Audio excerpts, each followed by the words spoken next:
Pessoal, se vocês estão aí com a barra estabilizadora fazendo um barulho na traseira do Peugeot, vou mostrar para vocês aqui o que pode estar acontecendo. Ó. A barra, deixa eu ver se eu consigo achar aqui. Olha, tentar localizar. Pode haver um atrito da barra dentro da manga do eixo. Aqui, tá vendo aqui? Ó? Aqui tem um outro lugarzinho aqui também. Ó. Então, quando ela desloca, essa peça aqui começa a deslocar, lá dentro que ela faz muita força. Essa barra pode haver um atrito dentro da manga do eixo. Então ela fica batendo, aí fica aquele barulho de ferro dentro da manga do eixo na traseira do Peugeot.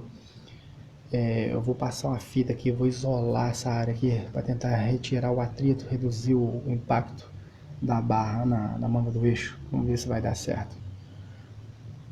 Aí, se der certo, eu vou mostrar para vocês o final do serviço.